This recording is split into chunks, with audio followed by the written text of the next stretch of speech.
So today we will start our practice of MCQ types questions from your chapter 3 linear equations in two variables. Okay? तो linear equation in two variable में मेरा पहला question है find the value of k if the following system of equations has unique solution. Unique solution, infinitely many solutions and no solution. यही तीन case होते हैं. Unique solution में condition होती है a1 upon a2 not equal to b1 upon b2. Infinitely many solution में condition होती है a1 upon a2 equal to b1 upon b2. तो बेटा जो यूनिक सोल्यूशन और इनफाइनाइटली मैनी सोल्यूशन, ध्यान दीजिए, छोटी से छोटी चीज पूछी जाती है, इन्हें कहा जाता है कंसिस्टेंट. और एक तीसरी होती है no solution. Condition a1 upon a2 equal to b1 upon b2 not equal to c1 upon c2, वो होता है इनकंसिस्टेंट. हो गया रिवीजन. अब हम क्वेश्चन पे जंप करते हैं. a1 upon a2 not equal to MCQ type है b1 upon b2 not equal to का साइन लगा रहेगा. आपसे जब नॉट इक्वल टू होगा c1 अपॉन c2 आप मेंशन नहीं करेंगे. Okay. Not equal to b1 क्या है बेटा माइनस के, ये गलती ना हो जाए. और ये क्या है नॉट इक्वल टू का साइन आप लगातार लगा के चलेंगे. Minus 8k is equal to 28. तो क्या हो गया 28 अपॉन माइनस 8 के नॉट इक्वल टू क्या हो जाएगा -7 अपॉन 2. एक चीज आपको ध्यान रखना पड़ेगा. कभी कभार क्या होता है जैसे ये लिखा है ऐसे और ये ऐसे लिखा है, तो जो linear equation two variables line तो होते हैं, उनका जो स्टैंडर्ड फॉर्म होता है a1x plus b1y plus c1 is equal to 0. दूसरा वाला a2x plus b2y plus c2 is equal to 0. तरीका तो यह है पहले आप इसे इस फॉर्म में लिख लें, फिर आप वो सारी कंडीशंस लगाएं जो मैंने आपको अभी बताई थी. बस एक बात का आप ध्यान रखना कि यूनिक सोल्यूशन और इनफाइनाइटली मैनी सोल्यूशंस को हम एक और कैटेगरी में डालते हैं. वो कैटेगरी है कंसिस्टेंट, यानी इनके पास सोल्यूशन है, या तो एक है या अनलिमिटेड सोल्यूशन है. और जो नो सोल्यूशन वाला है वो क्या कहता है क्यों नो सोल्यूशन, इसके पास कोई सोल्यूशन ही नहीं है. क्लियर है. ये जो है क्वेश्चन नंबर 2 थोड़ा अलग से है, ध्यान से देखें. एक इक्वेशन है आपके सामने, अब वहां पर आ जाएगा कि विच ऑफ द ऑप्शंस दिए हुए हैं, विच ऑफ द फॉलोइंग इक्वेशन जो है इन पेयर्स का यूनिक सोल्यूशन है या नो सोल्यूशन है या इनफाइनाइटली मैनी सोल्यूशन. मेरी बात तो सुनो. अभी एक इक्वेशन दिया है आपको, कहा जाए जैसे कि ये मैं लिखता जा रहा हूं, आप देखते जाइए. ठीक है.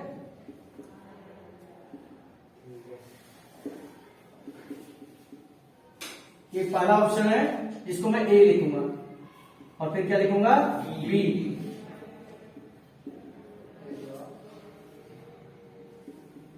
और ये तीसरा ऑप्शन है.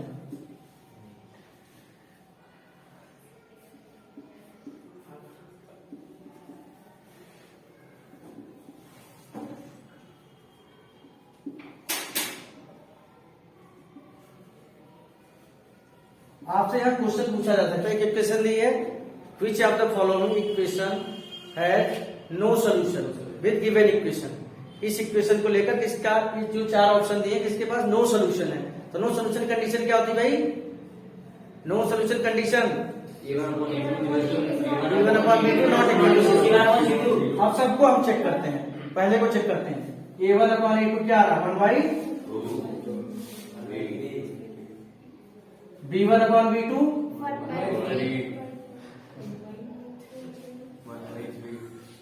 1/3 आ रहा है. b1 अपॉन b2 क्या आ रहा है -1/3. ये यूनिक सोल्यूशन वाला फेल हो गया.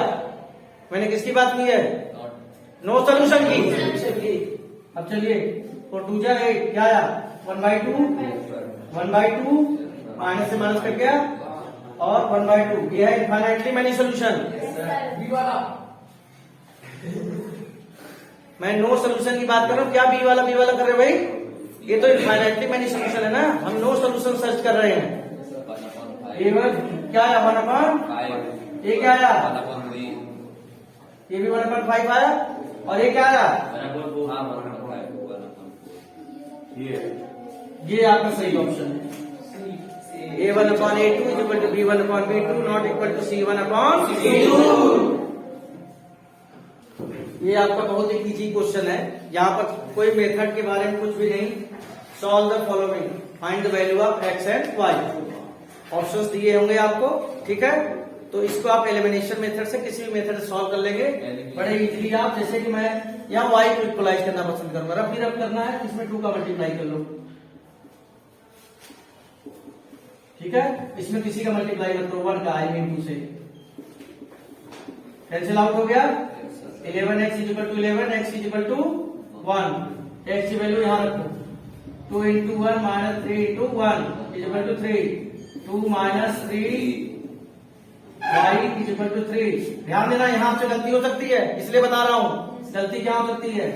3 minus 2 आ गया 1, कई बच्चे लिखते हैं minus 3y is equal to 1, तो y is equal to minus 3, जबकि y होगा 1 upon minus 3 यानी minus 1 upon 3। ऑप्शन में क्या होता है, ऐसे लिखा होता है, देखो ध्यान से, -1 upon 3 1, b 1, 1 upon 3, c -1 1, 3, d 1, -1/3। यानी आप सही आंसर निकालने के बाद भी ऑप्शन को सर्च आउट करने में आपसे गलती हो सकती है, क्योंकि आपके दिमाग में चल रहा है 1 और -1/3। हो सकता है पहले y की वैल्यू आ जाए, किसकी वैल्यू आ जाए, लेकिन जो आंसर देगा उसमें पहले x की वैल्यू होती है, बाद में y की वैल्यू, तो ये आपको रखना पड़ेगा। तो x की वैल्यू 1 और y की वैल्यू -1/3। प्लस माइनस पे विशेष ध्यान दो, जो अभी गलती की है तुमने ना, प्लस माइनस पे विशेष ध्यान दो। x की वैल्यू 1 और y की value -1/3। Option D is correct answer. ये छोटी गलती मत करना, आता हुआ सवाल जो आपको आता था वो भी गलत कराए जल्दीबाजी में। मेरी बात समझ में आ रही है। अभी मैंने आपको जैसे कोई क्वेश्चन दिया हुआ है और आपसे पूछ रहा है कि अगर आप इन दोनों लाइंस का ग्राफिकल रिप्रेजेंटेशन करोगे, यानी लाइन को ग्राफ पर लाओगे, तो लाइंस कैसी होंगी। तो मैंने जब आपको यूनिक सोल्यूशन की बात की थी, तो A1 upon A2 not equal to B1 upon B2। सबसे पहले मैं आपको बार बार बता रहा हूं, ये कंफ्यूजन मत क्रिएट करके रखिए। इसी इक्वेशन को आप इधर उठा के लाओगे तो क्या हो जाएगा, 18 को उधर ले आओगे तो क्या हो जाएगा, -18। अब आगे से और ये क्या हो जाएगा, -20। तो आप ये मत समझना जो मैंने शुरू में लिखा था, कोई ये कहे कि sir 4x + 7y is equal to 18 is different from this। No, it is not different from this। दोनों सेम हैं, लिखने का तरीका बदल गया है। अब मैंने तो आपको यूनिक, इनफाइनाइटली मैनी और नो सोल्यूशन को बता दिया था। अब ग्राफिकल फॉर्म में कहा जाए कि अगर दोनों इक्वेशन का आप ग्राफिकल रिप्रेजेंटेशन करोगे तो कैसा आएगा। तो यूनिक वाले में कैसा होता है, लाइंस एक दूसरे को क्या करती हैं, इंटरसेक्ट। तो उसका कंडीशन क्या है, A1 upon A2 not equal to B1 upon B2। जब लाइंस पैरेलल होती है, सॉरी एक लाइन के ऊपर दूसरी लाइन गुजर जाती है, कोइंसिडेंट लाइन होती है, तो उसका कंडीशन क्या होता है, इंटरसेक्टिंग में होता है आपका वही unit. A1 upon A2 not equal to B1 upon B2। और कोइंसिडेंट लाइन जब हो जाती है तो इसका क्या होता है, जो इनफाइनाइटली मैनी का होता है। और पैरेलल लाइन में क्या होता है, यानी नो सोल्यूशन वाली कंडीशन होती है। क्या होती है, समझ पा रहे हैं आप। तो यहाँ पे चेक करेंगे भाई, देखो मैं चेक कर रहा हूँ, 4 upon 8 क्या है, 1/2, 7 यानी A1 upon A2 1/2 आ गया, 7 upon 14 1/2, A1 upon equal to B1 upon B2, C1 upon C2 निकालिए। अगर यही इक्वल ना है तो C1 upon C2 निकालने की जरूरत नहीं, डिक्लेयर्ड हो गया कि लाइन से इंटरसेक्ट करेंगे, सब type of solution unique solution होगा। यूनिक सोल्यूशन में single solution. C1 upon C2 आपका आ जाएगा, देखो लिखने का तरीका 9 upon 10। तो वहां ये सब आप लिखने मत लग जाना, आपको दिख जाए A1 upon A2 is equal to B1 upon B2 not equal to C1 upon C2। So इसके पास नो सोल्यूशन है, या फिर कहिए कि इसका ग्राफिकल रिप्रेजेंटेशन आप करेंगे तो lines will be parallel, they will not touch each other, एक दूसरे को टच नहीं करेंगे। ओके, यहाँ पर जो बता रहा था intersecting no solution, sorry unique solution, unique मतलब सिंगल सोल्यूशन होगा, उसका होता है A1 upon A2 not equal to B1 upon B2। देखिए एमसीक्यू टाइप क्वेश्चन में जो सबसे ज्यादा आपको परेशान कर सकता है चैप्टर 3 या 4 तो खैर टर्म 2 में है, वो है लैंग्वेज पर बेस्ड क्वेश्चन, लैंग्वेज प्रॉब्लम। लेकिन कोई दिक्कत वाली बात नहीं है। एक चीज का ध्यान रखना कि जो लैंग्वेज का क्वेश्चन पूछा जा रहा है या तो आपसे कहेगा कि इसका एल्जेब्रिक इक्वेशन बना दीजिए और छोड़ दीजिए, और कभी कभार आंसर पूछता। ध्यान रखना कि क्या पूछा जा रहा है। खैर यहाँ पर 5 years हेंस वर्ड को ध्यान रखना, मतलब आज के 5 साल के बाद, after 5 years from today, hence word जो आ रहा है HENCE, मतलब आज के 5 साल बाद। तो आपको मैं बता दूं कि जैकब की एज को मैं x मान लेता हूं, उसके फादर की एज को y। तो 5 years हेंस, आज के 5 साल बाद क्या हो जाएगा, ये हो जाएगा x + 5, और ये क्या हो जाएगा 5 the age of Jacob will be 3 times that of his son. Sorry father कहां से आ गए, मैं सन को इंक्लूड करता हूं, सन, उसके सन की बात हो रही है ना, जैकब एंड हिज सन। तो जैकब की x और उसके सन की y, आज के 5 साल बाद एक कंडीशन हो जाएगी। अब यहाँ पर अकॉर्डिंग टू क्वेश्चन क्या करा, एज ऑफ जैकब यानी x + 5 कितना गुना होगा, 3 times y + 5, एक इक्वेशन आ जाएगी। कर सकते हो, देख लो। जो प्रीवियस वीडियोस आप हमारे देखेंगे उसमें सारा एक्सप्लेनेशन है बड़ी बारीकी से, यहाँ तो मैं शॉर्टकट में मार रहा हूँ, इक्वेशन ये तैयार हो जाएगी। ठीक है, इसको आप ऐसे भी लिख सकते हो, दोनों सेम चीजें मैं बार बार बता रहा हूँ। और फिर क्या करा, 5 years ago, 5 साल पहले, लोग 5 साल पहले ये हालात है। अभी इसका कितना गुना है, 7 times, एक इक्वेशन इसका आ जाएगा।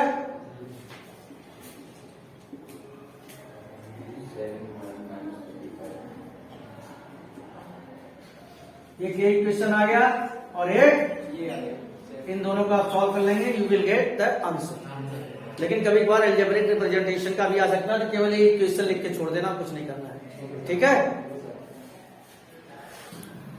आप जानते हैं लीनियर इक्वेशन 2 वेरिएबल है, लेकिन रूट जब एंट्री करता है तो थोड़ा सा आप अनकंफर्टेबल फील करते हैं। कोई अनकंफर्टेबल फील करने की जरूरत नहीं है, आप उसको उसी कंसेप्ट पर, you have to find the value of x and y। तो आप देखिए, आप यहां तो बहुत इजी हो गया है एक चीज आपके लिए। मैं इजी क्यों कर रहा हूं भाई, क्योंकि y के पहले के नंबर देखिए जरा, सेम है, तो आपको तो मल्टीप्लाई भी नहीं करना। अच्छा मान लो मैं x को मल्टीप्लाई इक्वलाइज करना चाहता हूं, अरे क्वेश्चन तो बहुत इजी हो गया। अगर प्लस मैं x को इक्वलाइज करना चाहता हूं तो आप √3 पे ज्यादा फोकस ना करेंगे, यहाँ 2 है और यहाँ क्या है 5 है, इक्वलाइज करेंगे क्या करोगे, इसमें 5 को करोगे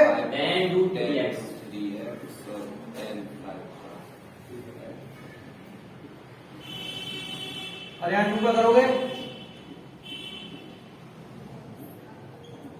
ओके, साइन चेंज होगा, कैंसिल आउट, क्या आ गया -7√2y इक्वल टू -14, y क्या आएगा -14 अपॉन -7√2, कैंसिल आउट, 2/√2, ध्यान देना माइनस रहेगा, यहाँ बड़ा टास्क है। क्या बड़ा टास्क है, 2 को आप क्या लिख सकते हैं, √2 इंटू √2 होता है कि नहीं, तो y क्या आ गया,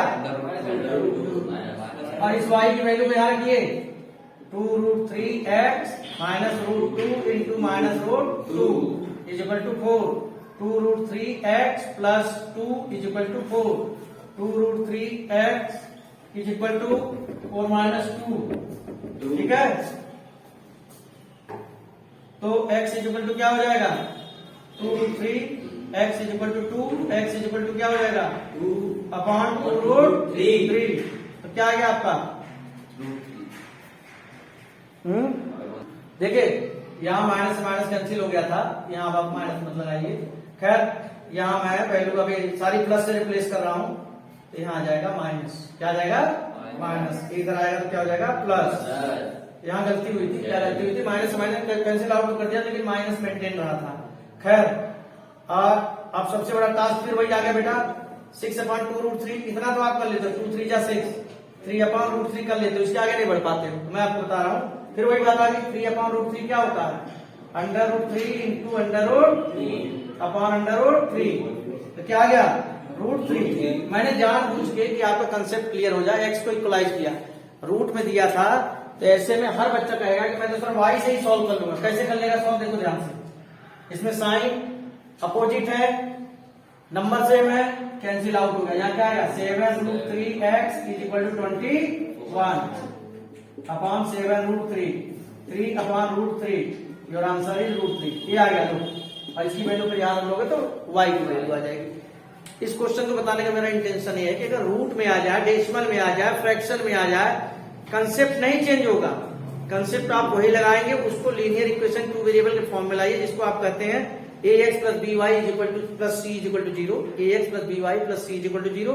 इसको आप ऐसे भी लिख सकते हैं ax प्लस बी वाई, कुछ जगह सी उधर ले जाते हैं, लेकिन स्टैंडर्ड फॉर्म जो होता है ax plus B Y plus C is equal to 0। इस फॉर्म में लाइए, एलिमिनेशन मेथड से सॉल्व कर लीजिए। ये क्वेश्चन है आपका जो आपको उस फॉर्म में नहीं दिया हुआ है, इस फॉर्म में ax plus B Y plus C is equal to form में नहीं दिया। तो ऐसे में आपने बहुत प्रैक्टिस की है, 3.6 से रिलेटेड है। 1/√x का आप क्या मान लेते हैं u, और 1/√y क्या मान लेते हैं v। ये क्या हो जाएगा 6u plus 3 is equal to 4। ये क्या हो जाएगा 4u माइनस 9v। अब आप किसको इक्वलाइज करना चाहेंगे? मैं v को इक्वलाइज करना चाहूंगा, v को। इसमें 2 का मल्टीप्लाई कीजिए, इसमें किसी का मल्टीप्लाई नहीं करना, सॉरी v को इक्वलाइज करना चाहते हैं ना, 3 का मल्टीप्लाई करना पड़ेगा। 89v is equal to 12, 4u minus 9v is equal to minus 1, cancel out, 22u is equal to 11। u क्या आ गया 11 अपॉन 22, क्या आ गया 1/2। अब u की वैल्यू को आप यहां रखिए, इसमें या इसमें, दोनों में से किसी में रखिए, पुटअप कीजिए। 6 into 1/2 plus 3v is equal to 4, 3 plus 3v is equal to 4। हाथ तेज चलना चाहिए एग्जाम में, जो क्वेश्चन आपका आता है, लेकिन बिना गलती के। v is equal to 1/3। अब u क्या माना था आपने 1/x, सॉरी रूट x, यही तो माना था। तो रूट x क्या आ जाएगा 2। कई बच्चे लिखते हैं x इज इक्वल टू √2, अब रूट हटाना है तो स्क्वायर करना पड़ेगा, क्या आ जाएगा 4। ये क्या माना था 1/√y, तो √y क्या आ जाएगा 3। फिर से ध्यान रखें √y 3 है तो y की वैल्यू क्या आएगी, कई बच्चे √3 लिख देते हैं। अभी मैं आपको क्लियर बता रहा हूं, 3 का स्क्वायर, रूट हटाने के लिए स्क्वायर करना पड़ेगा ना। होता क्या है, क्वेश्चन क्या पूछा जाता है जो आपको कंफ्यूज करता है, if √x is equal to 16, find the value of x। Question ये है if √x is equal to 16, find the value of x। बच्चा आंसर दे देता 4। Absolutely wrong, wrong. √x is equal to 16, जब ये रूट कैसे हटाओगे आप, मैंने आपको क्या बताया, रूट हटाने के लिए क्या करते हैं, स्क्वायर करते हैं। या दूसरे तरीके से जरा सोचिए, रूट के अंदर कौन सा नंबर था जो बाहर निकल के 16 हो गया, यानी रूट के अंदर था 16 into 16, भाई पेयर में था तभी तो बाहर निकला। तो कुल मिला के मैं कहना चाहता हूँ, रूट हटाना चाहते हो, एक तरफ रूट है और एक तरफ रूट नहीं है, रूट हटाना चाहते हैं तो दोनों तरफ आप क्या करते हैं, स्क्वायरिंग बोथ साइड। x यहाँ √x का स्क्वायर तो x आ गया, यहाँ 16 का स्क्वायर क्या आ गया 50%। बच्चे अगर ऑप्शन दिया है 4 तो 4 पे लगा कर आएंगे, क्योंकि उन्हें दिखाई दे रहा है कि अंडर 16 क्या होता है 4 होता है।